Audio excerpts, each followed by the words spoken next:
അമ്പലപ്പാറ റോഡിൽ പൂളക്കുണ്ട് ഡബിൾ പോസ്റ്റിന് സമീപമുള്ള കുഴിയിൽ വീണ് പിലാത്തറ സ്വദേശി കബീറിനാണ് പരിക്കേറ്റത്. പാതയിലെ കുഴികൾ അടയ്ക്കാൻ നിരവധി തവണ ഒറ്റപ്പാലം എയോട് ആവശ്യപ്പെട്ടതാണെന്നും കബീർ പറഞ്ഞു. ശനിയാഴ്ച രാത്രി ഒറ്റപ്പാലത്തു നിന്നും വീട്ടിലേക്ക് ബൈക്കിൽ വരുന്നതിനിടെയാണ് പിലാത്തറ സ്വദേശി കബീറിനെ പൂളക്കുണ്ട് ഡബിൾ പോസ്റ്റിന് സമീപത്തുള്ള കുഴിയിൽ വീണ് പരിക്കേറ്റത്. കൈക്കും കാലിനും മുറിവേറ്റിട്ടുണ്ട്. ഹെൽമറ്റ് ധരിച്ചിരുന്നതിനാൽ തലയ്ക്ക് പരിക്കേൽക്കാതെ രക്ഷപ്പെട്ടു. കുഴിയിൽ വീണ ബൈക്കിൽ നിന്ന് മറിഞ്ഞ സമയം എതിരെ വന്ന ഓട്ടോ വെട്ടിച്ച് മാറ്റിയതിനാൽ വലിയ അപകടം ഒഴിവായതായും കബീർ പറഞ്ഞു.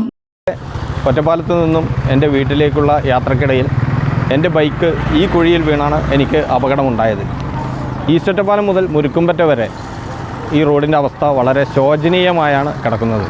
മഴക്കാലം വന്നു കഴിഞ്ഞാൽ ഇരുചക്രവാഹനങ്ങൾ നിരവധിയാണ് അപകടത്തിൽപ്പെട്ടുകൊണ്ടിരിക്കുന്നത്. പലതവണ ഉദ്യോഗസ്ഥരോട് ഈ കുഴികളുടെ കാര്യം സൂചിപ്പിച്ച് വിളിച്ച് പരാതി പറഞ്ഞപ്പോഴും മഴ പോട്ടെ എന്നിട്ട് നന്നാക്കി തരാം എന്ന് പറയുകയല്ലാതെ ഇതുവരെയും അതിനു വേണ്ടിയിട്ടുള്ള ഒരു നടപടിയും എടുത്തിട്ടില്ല.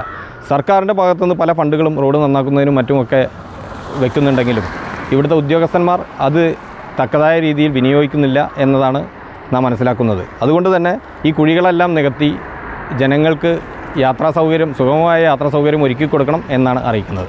അപകട ഭീഷണി ഉയർത്തി നിരവധി കുഴികളാണ് പാതയിലുള്ളത്. കുഴികൾ അടയ്ക്കുന്നതിനായി നിരവധി തവണ ഒറ്റപ്പാലം എയോട് ആവശ്യപ്പെട്ടതായും എന്നാൽ മഴ നിന്ന ശേഷം അറ്റകുറ്റപ്പണികൾ നടത്താമെന്ന മറുപടിയാണ് ലഭിച്ചതെന്നും കബീർ പറഞ്ഞു. പാതയിലെ കുഴികൾ ഉടൻ അടയ്ക്കുന്നതിനായി വീണ്ടും പൊതുമരാമത്ത് വകുപ്പിനെ സമീപിച്ചതായി കബീർ പറഞ്ഞു. ചുനങ്ങാട്ടെ CPIM പ്രവർത്തകനാണ് കബീർ.